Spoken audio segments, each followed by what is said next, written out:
Hi again then guys, and welcome to episode 12 of High Rollers, the review series for the most expensive classic cars money can buy on GT6. And this car, to be honest, I wasn't actually originally planning to include in this series. But it is a high roller, because it is a classic and it's expensive. So, here it is, the Lotus 97T Formula 1 car, as driven of course by Ayrton Senna. Now this car is, from a performance point of view, not surprisingly, pretty much the top car of the series, with its only even near rival being the Chaparral 2J. Now the Chaparral, contrary to what you might think, can actually beat this car quite easily on some tracks, generally tracks that require more top-end performance. Because although the 97T certainly is a very fast car throughout its entire performance range, its top speed is just no way near that of the Chaparral. The top speed on this particular car with a low downforce setting is around the 260 mph region, compared to around 290 for the Chaparral. So on certain tracks such as Le Mans or High Speed Ring, or of course Special Stage Route X or Special Stage Route 7, it could absolutely destroy this car.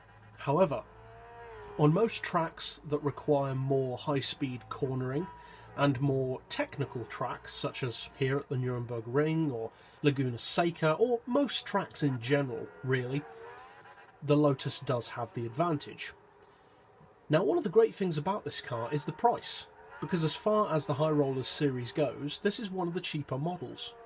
It's 3 million credits to buy, which certainly isn't cheap, but that's not bad at all, considering that it's both hugely competitive, which usually makes a car expensive anyway, but it's also, to compound that, it's very historically significant. Usually those two things put together would have made it probably at least a 15 million credit car, if not more. However, I think that Polyphony wanted as many people as possible to have access to the car as a homage to Ayrton Senna, so they didn't want to make it too expensive.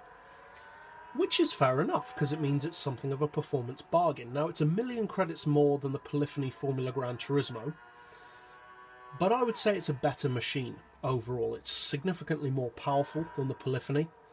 Top speed isn't as high, and the acceleration off the line also isn't as quick, contrary to what people may think. Around the track though, the Senna Lotus just feels more authentic to what a Formula 1 car should feel like, compared to the Polyphony Formula Gran Turismo. Now of course the Polyphony is not going to be in this series because A, it's not a real car, but it's also not a classic and it's not a high roller, it's just not expensive enough. So what does this car have to offer for the price? Because a lot of you guys, myself included, can win this car, and I'm sure you have done by doing the Ayrton Senna challenge. However, not everyone bothers to do that. I know people who bought all 3 Tomahawks, for instance, because they either didn't realise or couldn't be bothered to win them. So if you're spending 3 million credits of your hard-earned cash, what do you get for that? Well, you get a 1.5 litre turbocharged engine. It's mid-mounted, driving the rear wheels. And that engine puts out, fully tuned, which basically means just giving it an oil change, 1,049 horsepower and 516 pound-feet of torque.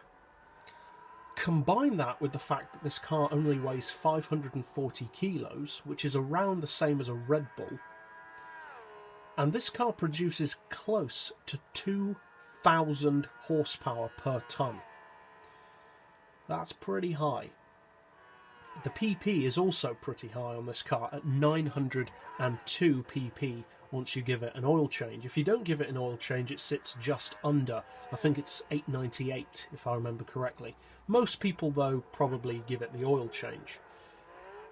Now its performance is fairly obvious. It's a Formula 1 car, it's going to be fast. But again, as I mentioned just now, I would say that overall this is a more authentic but also better handling car than the Polyphony Formula GT. That car just seems to have got extremely twitchy with each new version of Gran Turismo that's gone on through the years. Whereas this car, partially because of course it's a premium model and more effort has gone into it, feels very good to drive. It's very sharp, the cornering is on point, it does exactly what you need it to do when you need it to do it. Of course you can make the tyres spin up, you can spin out if you have low downforce. If you clip the grass, the car will want to throw you off the track. But when it only weighs as much as essentially a tea bag, that's not too surprising. The performance though overall is exactly what you'd want from a racing car. It's pretty much the ultimate track machine this side of a Red Bull or a Tomahawk. And of course those cars are not working vehicles at the speeds that they claim to have on the game. Whereas this car, although perhaps not a 260 mph machine in real life, does have performance that is comparable to this in the real world.